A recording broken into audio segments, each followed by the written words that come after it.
আজ আপনাদেরকে দেখাবো বাসায় খুবই সহজে এখন থেকে অথেন্টিক ভাবে কাচ্চি রান্না করে খেতে পারবেন। আর দেরি কেন, এই রেসিপিটা ফলো করেন, তাহলে সম্পূর্ণ রেসিপিটা আপনিও শিখতে পারবেন। আমি রেস্টুরেন্টের স্টাইলে, বিয়ে বাড়ির স্টাইলে এই কাচ্চিটা রান্না করেছি। আপনিও খুবই সহজে রান্না করে খেতে পারবেন। সামনে কোরবানি, তাই আর দেরি না করে আজই শিখে রাখুন এই কাচ্চি রেসিপিটা। আমার এখানে 2 কেজি পরিমাণ খাসির মাংস আছে, আর এগুলা 14 থেকে 15 পিস 1 কেজিতে। আমি লবণ দিয়ে ভালো করে ওয়াশ করে নিব। আর অবশ্যই আপনারা লবণ দিয়ে ভালো করে ওয়াশ করে তারপরে নেটের ভিতরে পানিটা ছেঁকে নিবেন। এখন আমি আলুতে ফার্স্টে লবণ দিয়ে দিলাম, তারপরে একটু ফুড কালার দিয়ে দিলাম, একেবারে ন্যাচারাল। আর এটা লিকুইড ফুড কালার, যে কোনো সুপার শপে কিনতে পাওয়া যায়। এখন আমি আলুটা ভালো করে ফ্রাই করে নিব। আমার আলুটা ফ্রাই হয়ে গেছে। এখন আমি অন্যান্য মশলা দিয়ে দিব। ফার্স্টে একটা কড়াইয়ের ভিতরে 3 টেবিল চামচের মতো আদা রসুন পেস্ট দিয়ে দিলাম। এখন দিয়ে দিব টক দই। আমার এখানে 4 থেকে 5 টেবিল চামচের মতো টক দই এখানে দিয়ে দিলাম। এখন দিয়ে দিব বাদাম পেস্ট। আমার এখানে 2 টেবিল চামচের মতো বাদাম পেস্ট এখানে দিয়ে দিলাম। আমার বাদামের ভিতরে চীনা বাদাম, কাজু বাদাম, পেস্তা বাদাম, কাঠবাদাম মিক্স করা আছে। এখন আমি স্বাদ অনুযায়ী লবণ দিয়ে দিলাম। তারপরে 1 টেবিল চামচের মতো চিনি দিয়ে দিলাম। এখন দিয়ে দিলাম হাফ চামচের মতো হোয়াইট পেপার। তারপরে দিয়ে দিলাম হাফ চামচের মতো জিরার গুঁড়া। এখন দিয়ে দিলাম হাফ চামচের মতো ধনিয়ার গুঁড়া। তারপরে দিয়ে দিলাম একেবারে অল্প করে শাহি জিরা।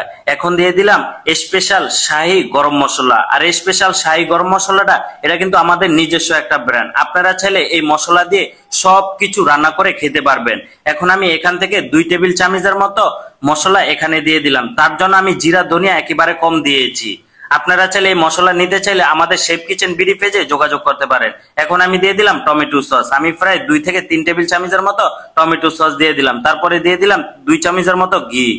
এখন দিয়ে দিব সয়াবিন তেল। আমার এখানে টোটাল 200 গ্রামের মতো সয়াবিন তেল এখানে দিয়ে দিব। পরবর্তীতে লাগলে আমি আর একটু দেওয়ার চেষ্টা করব। এখন দিয়ে দিব মরিচের গুঁড়া। মরিচের গুঁড়াটা আপনারা স্পাইসি অনুযায়ী আপনারা দিয়ে দিবেন। আমার এখানে 1.5 টেবিল চামচের মতো দিয়ে দিলাম।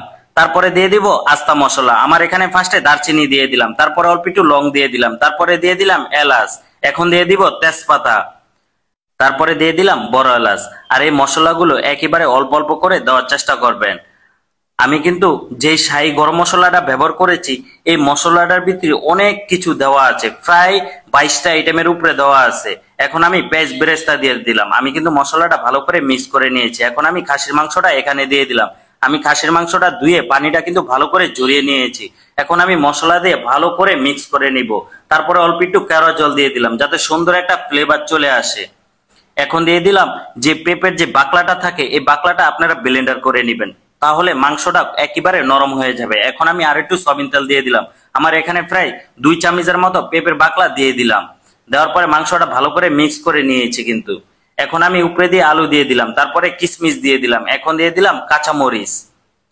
এখন একটা প্লেটের ভিতরে অল্প কিছু পেঁয়াজ বেরেস্তা নিয়ে নিলাম, তারপরে নিয়ে নিলাম এখানে গুঁড়া দুধ।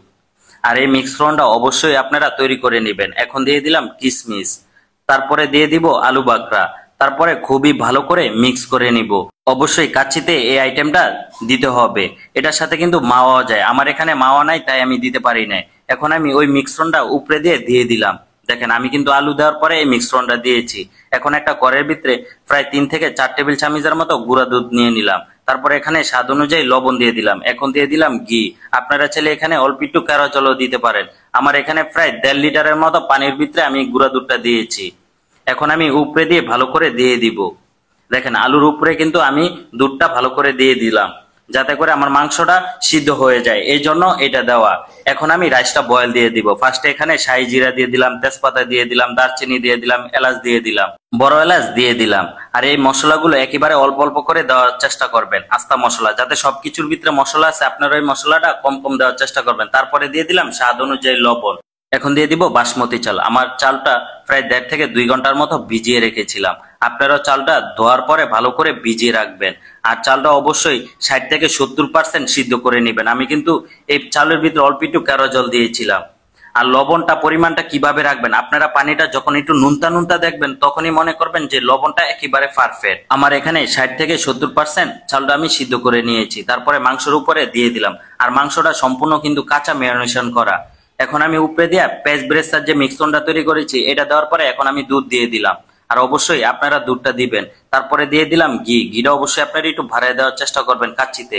তারপরে দিয়ে দিলাম ফুড কালার। এখন দিয়ে দিলাম অল্প একটু পেঁয়াজ বেরেস্তা। আর অবশ্যই আপনারা ন্যাচারাল ফুড কালারটা দিয়ে দিবেন। আমি কিন্তু কাচ্চিটা প্রায় 1.5 থেকে 2 ঘন্টা দমে রেখেছিলাম। আমার দম ভাঙার পরে এত সুন্দর একটা ঘ্রাণ আসলো যা বলার বাইরে। ভাই বিশ্বাস করেন, এভাবে একবার কাচ্চি রান্না করে খেয়ে দেখেন, খুবই খুবই মজা। ভিডিওটা ভালো লাগলে অবশ্যই একটু লাইক কমেন্ট শেয়ার করে দিবেন।